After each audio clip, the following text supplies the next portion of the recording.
नमस्ते। आज का हमारा टॉपिक है Fermi Dirac statistics, Fermi Dirac सांख्यिकी। देखिए, ये सांख्यिकी उन कणों के लिए होती है, उन अभेद्य कणों के लिए होती है जिनके लिए स्पिन क्वांटम संख्या हमारी हाफ इंटीग्रल होती है, जैसे कि 1/2, 3/2, 5/2 एक्सेट्रा।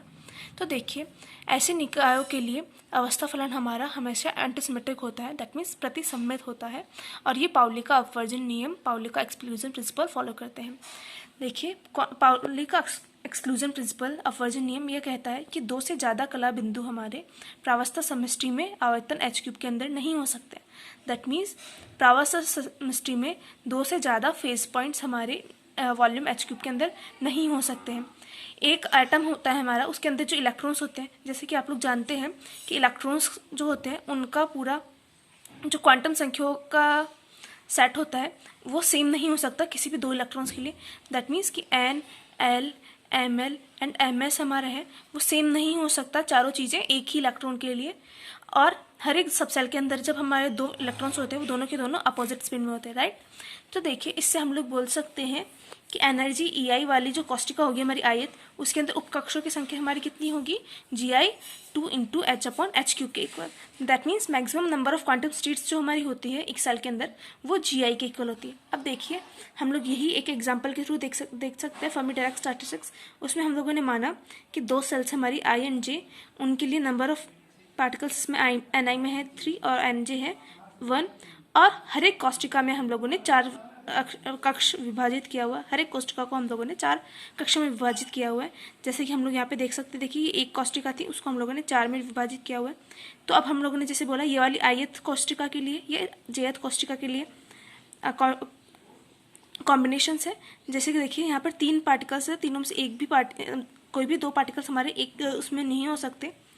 इस वजह से हमारे पास 3 इस तरीके से आएगा, फिर इसमें 3 ऐसे हो जाएंगे, इसमें 3 ऐसे हो जाएंगे, फिर ये 3 ऐसे हो जाएंगे। तो WI हमारा हो गया 4। वैसे WJ हमारे 4 पार्टिकल्स, एक बार इसमें, एक बार इसमें, एक बार इसमें, एक बार इसमें, तो 4 WJ हो जाएगा हमारा।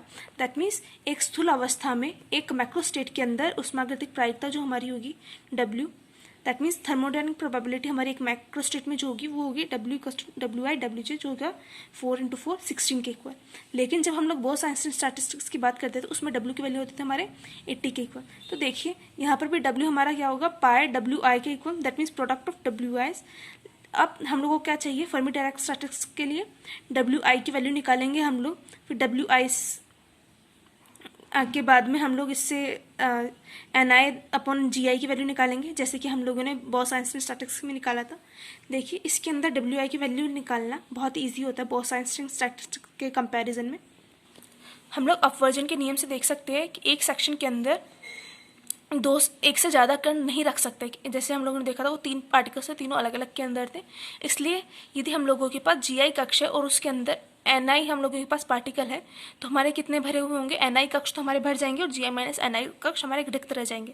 दैट मीन्स हम लोग GI जो कक्ष है उन्हें 2 ग्रुप्स में डिवाइड कर सकते हैं, विभाजित कर सकते हैं, एक भरे हुए कक्ष, एक रिक्त कक्ष। तो देखिए, यदि हमारे पास GI अवस्थाएं अवेलेबल है और EI एनर्जी की सेल के अंदर Ni कण है हमारे, दैट मीन्स मैं बोलना चाह रही हूँ कि हमारे पास EI एनर्जी की सेल है जिसके अंदर GI अवस्थाएं है और हमारे पास Ni कण है, तो हम लोग उन Ni कणों को GI अवस्थाओं में कैसे अरेंज कर सकते हैं। उसके लिए टोटल नंबर ऑफ डिस्ट्रीब्यूशन हमारे कितने हो जाएंगे। देखिए, फर्स्ट पार्टिकल है उसको तो हम लोग GI अवस्था है तो किसी भी एक अवस्था में डाल सकते हैं, राइट। तो GI नंबर ऑफ वेज होंगे। दूसरा पार्टिकल के लिए हमारे पास क्या होगा, पहला वाला जो एक अवस्था है वो हमारी भर गई, तो GI - 1 में हम लोग किसी भी अरेंज कर सकते हैं। वैसे ही हम लोग देखेंगे कि एंड वाला पार्टिकल है उसके लिए हमारे पास कितनी अवस्था होंगे, GI - Ni + 1 अवस्था है, जिनमें से किसी में भी हम लोग लगा सकते हैं। तो अब देखिए, ये हमारे पास हो जाएगी टोटल नंबर ऑफ अवस्थाएं कितनी हो सकती है हम लोगों की इन्हें अरेंज करने की पार्टिकल्स को। तो देखिए, मतलब टोटल नंबर ऑफ डिस्ट्रीब्यूशंस कितने होंगे हमारे, तो देखिए ये इक्वल हो जाएगा GI फैक्टोरियल पर GI - Ni का फैक्टोरियल के इक्वल। अब क्योंकि हम लोगों को पता है Ni जो कण है हमारी वो भी अभेद्य है, दैट मीन इंडिस्टिंग्विशेबल है। इस वजह से भिन्न विधियों की संख्या हमारी कितनी हो जाएगी, कुल विधियाँ जो हमारी आई थी GI factorial upon GI - Ni factorial upon Ni factorial, right. यहाँ पे होगा Ni फैक्टोरियल। तो इससे हमारे पास आ जाएगा कि EI ऊर्जा की कोष्टिकाओं की उष्मागतिक प्रायिकता जो होती है हमारी WI, thermodynamic probability EI energy वाली सेल की डब्ल्यू आई वो होगी जी आई फैक्टोरियल अपॉन एन आई फैक्टोरियल जी आई माइनस एन आई फैक्टोरियल। इसको हम लोगों ने बोलते हैं इक्वेशन 1। अब देखिए ये वाला जो हमारा फॉर्मूला है उसको हम लोग देख सकते हैं हम लोगों का एग्जाम्पल के थ्रू। तो देखिए उसमें हमारे पास क्या था, NI3 NJ1 GI4 था। तो उससे हमारे पास WI की वैल्यू आ रही थी हमारे पास 4 फैक्टोरियल इसके थ्रू अपॉन 3 फैक्टोरियल, क्योंकि NI3 है और GI मैंने NI हमारे पास 1 हो जाएगा तो 1 फैक्टोरियल। तो इससे हमारे पास आ गया इक्वल टू 4। WI की वैल्यू वही हमारे पास उधर WI की वैल्यू रही थी। वैसे WJ देखेंगे तो WJ भी यहाँ पर 4 ही है और यहाँ पर भी WJ 4 आ रहा था। दैट मीन्स ये वाला फॉर्मूला वो जो डिस्ट्रीब्यूशन आया था उसको फॉलो कर रहा है। तो देखिए इससे हम लोग जनरल इक्वेशन जो है हमारी उष्मागतिक प्रायिकता की, थर्मोडायनेमिकल प्रोबेबिलिटी की जनरल रिलेशन निकाल सकते हैं। वो क्या होगा, पाई GI factorial upon NI factorial GI minus NI factorial. तो मैक्सिमम एंट्रोपी जो होती है सिस्टम की वो कब होती है, इक्विलिब्रियम स्टेट के अंदर। तो हमारे पास इक्विलिब्रियम स्टेट में मैक्सिमम प्रोबेबिलिटी के लिए क्या चाहिएगा हम लोग को, डेल ln ऑफ W है वो इक्वल टू 0 होना चाहिए उस केस में। इसलिए हम सबसे पहले ln ऑफ W निकालेंगे। तो लॉगरिथम निकाला हम लोगों ने उसका, तो देखिए प्रोडक्ट समेशन में कन्वर्ट हो गया और सबके लॉगरिथम लग गया है। अब हम लोग क्या कर सकते हैं, क्योंकि GI NI GI minus NI ये सब बहुत बड़ी है, इसलिए हम इस पर स्टर्लिंग अप्रॉक्सीमेशन लगा सकते हैं। स्टर्लिंग अप्रॉक्सीमेशन लगाने से हमारे पास क्या आ जाएगा, ln ऑफ GI फैक्टोरियल हो जाएगा GI ln of GI minus GI। वैसे ही इन दोनों का भी हम लोग लिख देंगे तो हमारे पास ये टर्म्स आएगी। अब उसमें से देखिए GI minus GI plus NI है और यहाँ पर प्लस GI माइनस NI है, तो ये तो कैंसिल हो जाएंगे तीनों टर्म्स। तो हमारे पास बाकी बचेगी ये वाले टर्म्स, राइट। अब हम लोगों को क्या चाहिए, मैक्सिमम प्रोबेबिलिटी निकालनी है। मैक्सिमम प्रोबेबिलिटी के लिए क्या करेंगे हम लोग, डेल ln ऑफ W उसको हम लोग इक्वल टू 0 निकालेंगे और उसको इक्वल टू 0 करेंगे। तो डेल ln ऑफ W हम लोग निकाल सकते हैं इससे। इसका डिफ्रेंशिएशन करो विथ रेस्पेक्ट टू NI, तो हमारे पास ये वाली टर्म तो 0 हो जाएगी। इसके लिए इसमें जब हम लोग इस NI को कांस्टेंट रखेंगे और इसके रेस्पेक्ट में करेंगे तो वो आ जाएगा अपॉन NI डेल NI। तो ये -1 माइनस डेल NI, इससे आएगी ये वाली टर्म्स, फिर इससे आएगी हमारे पास ये वाली टर्म, राइट। तो देखिए इससे हम लोग बोल सकते हैं कि डेल ln ऑफ W हमारे पास इसके इक्वल होगा। तो देखिए इसके अंदर -1 है और ये वाली और इस वाली को ऐड करेंगे हमारे, तो ये आएगा +1। तो -1 +1 कैंसिल हो जाएगा, तो हमारे पास ये वाली और ये वाली टर्म ही बचेगी। तो ln of GI minus NI upon upon NI del NI, ये हमारे पास ओवरऑल आ जाएगा। अब देखिए क्योंकि हम जानते हैं इसमें नंबर ऑफ एटम्स है हमारे, वो चेंज नहीं हो सकते, इसलिए summation of i del NI होगा हमारा 0 होगा। वैसे आंतरिक ऊर्जा भी चेंज नहीं हो सकती, इसलिए भी समेशन ओवर आय EI डेल NI होगा हमारा, वो भी 0 होगा। तो Lagrangian method of undetermined multiplier से हम लोग बोल सकते हैं, यदि इस इक्वेशन को हम लोग माइनस अल्फा से मल्टीप्लाई करें, इस इक्वेशन को माइनस बीटा से मल्टीप्लाई करें, उसको इस इक्वेशन में ऐड कर दे फिफ्थ में, तो हमारे पास आएगा summation over i ln of GI minus NI upon NI minus alpha minus beta EI del NI equal to 0। तो इससे हम लोग बोल सकते हैं क्योंकि डेल NI हमारा 0 के इक्वल नहीं हो सकता है, तो अंदर वाली टर्म है वो 0 के इक्वल होगी, तो इससे आ जाएगा logarithm GI minus NI upon NI equal to alpha plus beta EI। तो इससे आ जाएगा GI upon NI equal to 1 plus alpha 1 plus exponential of alpha plus beta EI। इससे आ जाएगा NI equals to GI upon 1 plus exponential of alpha plus beta EI। यही होता है हमारा फर्मी डिराक का डिस्ट्रीब्यूशन फंक्शन। अब हम लोगों को अल्फा और बीटा की वैल्यूज निकालनी है, तो देखिए अल्फा की वैल्यू के लिए इक्वेशन 7 उसको हम लोग बीटा से माइनस बीटा से मल्टीप्लाई करके उसको 5 में ऐड कर देंगे, तो हमारे पास आ जाएगा del ln of W minus beta summation over EI del NI equal to 0। इससे हम लोग ये वाली क्योंकि डेल U के इक्वल होती है, तो इससे हमारे पास आएगा del ln of W equal to beta del U। अब देखिए एंट्रोपी हमारी होती है S equal to K ln of W, तो डेल S होगा हमारे पास K del of ln of W, तो डेल ln ऑफ W की जगह पे हम लोग बीटा डेल U लिख देंगे।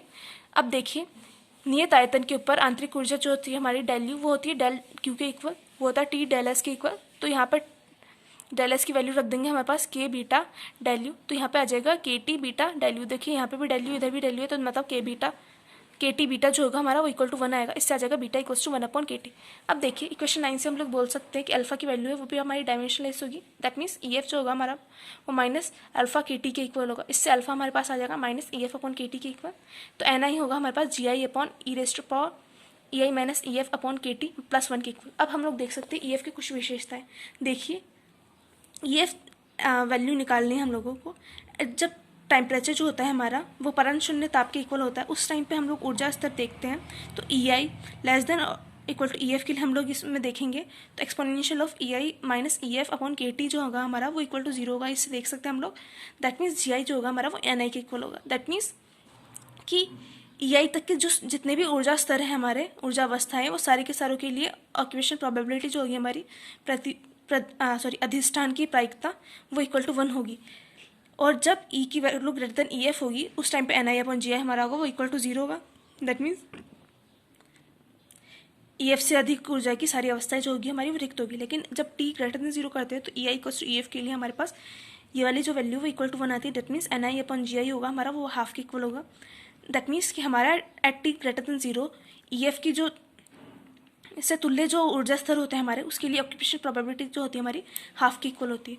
इसको हम लोग इससे दिखा सकते हैं इस ग्राफ के थ्रू। देखिए एन ये वाला ग्राफ है हमारा N I upon G I T equal to 0 पे तो हमारे पास क्या हो रहा था E less than E F के लिए तो ऑक्यूपेशन प्रोबेबिलिटी हमारे पास 1 की इक्वल थी और उसके आगे वाले के लिए 0 थी। तो ये वाला इस ग्राफ से आ रहा है। और टी ग्रेटर देन 0 के लिए occupation probability E equal to E F पे हाफ हो रही थी और इससे पहले 1 थी इस तरीके से। तो ये वाला हमारे पास ग्राफ आएगा। देखिए इससे हम लोग बोल सकते हैं कि फर्मी एनर्जी वो एनर्जी होती है निकाय की जिसके ऊपर की सारे ऊर्जा अवस्थाएं होती है हमारी वो वैकेंट होती है और उससे नीचे वाली सारी ऊर्जा अवस्थाएं हमारी भरी होती है। That means T is equal to 0 पर ई एफ निकाय में फर्मियोन्स की अधिकतम ऊर्जा अवस्था होती है, मतलब मैक्सिमम एनर्जी होगी फर्मियोन्स की, उसको बोलते हैं Fermi energy at T equal to 0 kelvin पे। Thank you.